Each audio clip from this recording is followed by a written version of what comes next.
Your emotions are not your enemy, a Stoic guide to mastering them.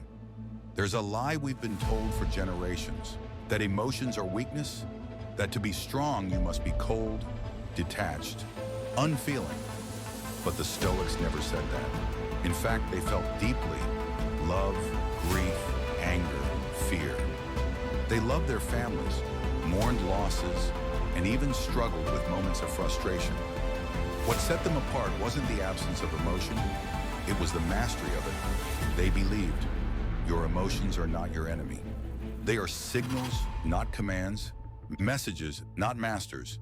You don't conquer them by silencing them, but by listening to them, understanding them, and then rising above the instinct to react blindly. This is your guide, a Stoic guide to mastering your emotions. Not by killing your humanity, but by refining it. Emotions are natural, but they are not in control. Marcus Aurelius felt anger. He just didn't act from it. Seneca knew fear. He just didn't let it lead him. Epictetus understood grief. He just didn't allow it to break his reason. The Stoics knew emotions are part of being human. You can no more stop them from arising than you can stop the tide from touching the shore. But here's the danger. Living by them is where suffering begins. Imagine a sailor caught in a violent storm. The storm itself isn't what sinks the ship. Storms happen to every sailor. But if the captain panics, if his hands shake, if he makes rash choices, then the ship is in real danger. Your emotions are the weather. They can be calm and pleasant or wild and threatening.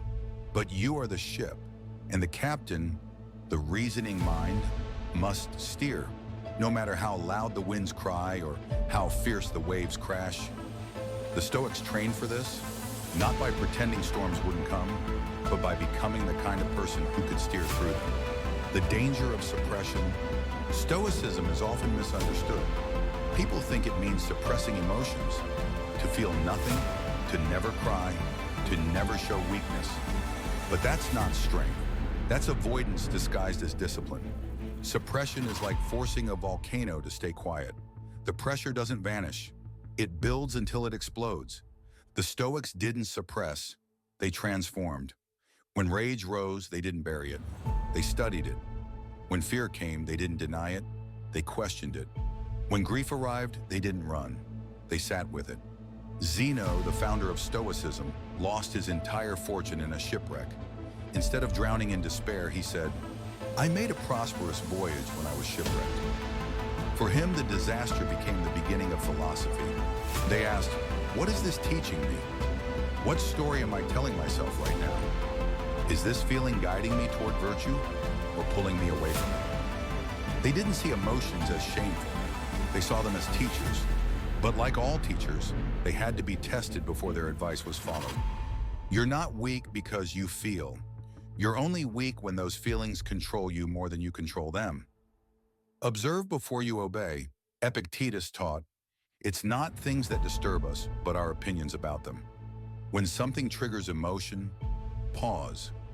When someone insults you, pause. When fear whispers in the dark, pause. Before you lash out, pull back. Before you spiral, observe. Your mind is like a courtroom.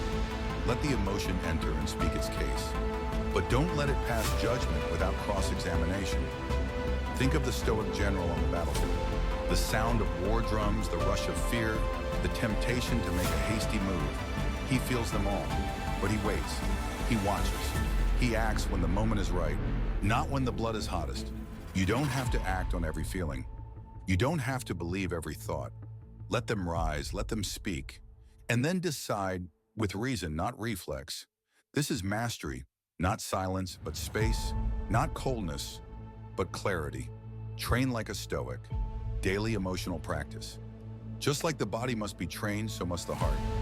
Strength of character isn't born in a single moment of crisis.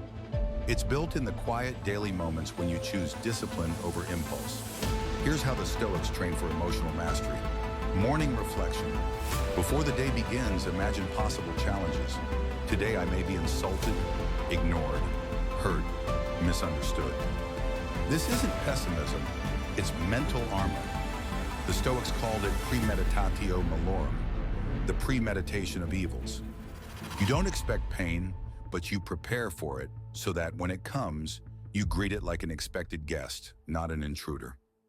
Emotional journaling. Seneca wrote letters to himself and to others, not just to think, but to give structure to his emotions. Ask yourself daily, what did I feel today? Why did I feel it? Did I act from reason or from reflex? Writing is like a mirror for the soul. It turns the invisible into something you can face and shape. Voluntary discomfort. The Stoics practiced hardship on purpose. Fasting, walking barefoot, sleeping without comfort. Why? Because if you can choose discomfort, you can face involuntary discomfort with far less fear. Emotional resilience grows when you deliberately place yourself where comfort can't protect you. The sacred pause. Practice the pause, that split second between stimulus and response. In that pause lies the space where wisdom lives, and it's in that space that you choose your freedom over your impulses. These aren't just rituals, they are repetitions in the gym of the soul. And like all training, the more you practice, the stronger you become. The Stoic path is not to feel less, but to feel wisely. You are not a robot.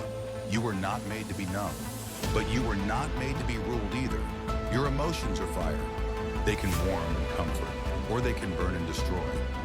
The Stoic learns how to hold the flame without being consumed. So next time anger rises, or grief takes hold, or anxiety knocks at your door, don't slam it shut. Don't pretend you can't hear it. Invite it in, observe it, learn from it, and then act with reason, with virtue, with grace, because your emotions are not your enemy. But your untrained emotions, those can be. Train them, master them, and you will walk through this world not as a slave to your feelings, but as a calm, steady force in a chaotic world. If this message spoke to you, if you're ready to stop running from your emotions and start mastering them the Stoic way, then join us. Subscribe for more Stoic wisdom, like the video if it helped, and share it with someone who's feeling overwhelmed. You don't have to suppress your emotions. You just have to stop letting them rule you. Become your own master. One pause, one practice, one powerful thought at a time.